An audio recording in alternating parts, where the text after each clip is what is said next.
இன்றைக்கி பார்த்திங்கன்னா நம்ம என்ன செய்ய போகிறோம்னா கேரட் சாதம் செய்கிறதுக்கு இந்த ரைஸ் வெந்துக்கிட்டு இருக்குது. அதுக்கு தேவையான இன்க்ரீடியண்ட் என்னென்னு பார்த்தோம்னா பாருங்கள், நான் ரெடி பண்ணி வச்சுருக்கிறேன்.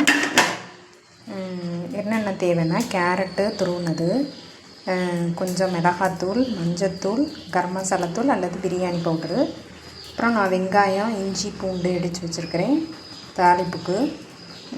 அதுக்கப்புறம் கருவேப்பிலை, காரத்துக்கு தேவையான மிளகாய். இதுதான் உங்களுக்கு தேவையானது கேரட் சாதத்துக்கு. இப்போ பார்த்திங்கன்னா இப்போ ரைஸ் வெந்துக்கிட்டு இருக்குது. இது வெந்தோன்னே நல்லா வடிச்சிட்டு ஃபில்ட்ரு பண்ணிவிட்டு உங்களுக்கு கடாயில் எண்ணெய் வச்சு கொஞ்சோண்டு கியூமின் சேர்த்துக்கலாம், கொஞ்சம் கடுகும் கொஞ்சம் ஜீரகமும் சேர்த்துக்கலாம். சேர்த்துக்கிட்டு இப்போ பார்க்குற இந்த இன்க்ரீடியண்ட் எல்லாத்தையுமே நீங்கள் போட்டுக்கலாம்.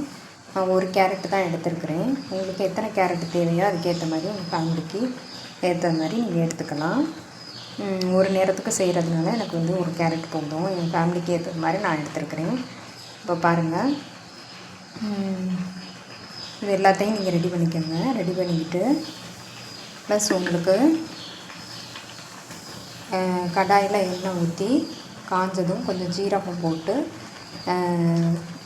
பச்சை மிளகா, கருவேப்பிலை, இந்த இடித்து வச்ச இஞ்சி, பூண்டு, வெங்காயம் விழுது, இந்த கரம் மசாலாத்தூள் அல்லது பிரியாணி தூள், மஞ்சத்தூள், மிளகாத்தூள் எல்லாம் போட்டு நல்லா வதக்கிக்கிறங்க. அதுக்கு முன்னாடி கேரட் போட்டு வதக்கின பிறகு இந்த மசாலாத்தூளெல்லாம் போட்டு நல்லா வதக்கிக்கிறங்க.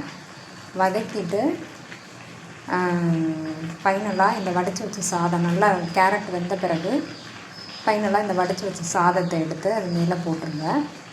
போட்டுட்டு கொஞ்சம் முந்திரி பருப்பு நெய்யில் வறுத்து தனியாக எடுத்து வச்சுக்கோங்க. இந்த கேரட்டு சாதம் கிளறின பிற்பாடு ஃபைனலாக இந்த உங்களுக்கு இந்த நெய்யில் வறுத்து வச்ச அந்த முந்திரியும் போட்டு கொத்தமல்லி இருந்ததுன்னா, முழு கொத்தமல்லி இலை இருந்ததுன்னா அதை நீங்கள் என்ன பண்ணலாம், போட்டு சர்வ் பண்ணலாம். சுவையான கேரட் சாதம் உங்களுக்கு ரெடி ஆயிரும். இந்த டிஃபன் பாக்ஸில் கூட நீங்கள் ரெடி பண்ணி கொடுக்கலாம். நல்லா டேஸ்ட்டாக இருக்கும். லஞ்சுக்கு இது ஒரு உருளைக்கிழங்கு இல்லை கேரட் பொரியல், வறுவல் ஏதாவது ரெடி பண்ணி, இல்லை அப்பளம் வறுத்து சிப்ஸு இது பண்ணி அது கூட நீங்கள் இந்த கேரட் சாதத்தை சாப்பிட்டுக்கலாம்.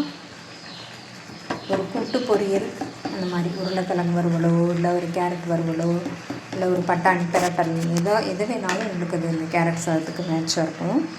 ஒரு பக்கத்தில் ஒரு ஊறுகாய் ஏதாவது வச்சுக்கிட்டிங்கன்னா கூட உங்களுக்கு நல்லா டேஸ்டியாக இருக்கும். Thank you viewers. இந்த டிஷ் உங்களுக்கு பிடிச்சிருந்ததுன்னா லைக் பண்ணுங்கள், ஷேர் பண்ணுங்கள், கமெண்ட் பண்ணுங்கள், மறக்காமல் சப்ஸ்கிரைப் பண்ணுங்கள்.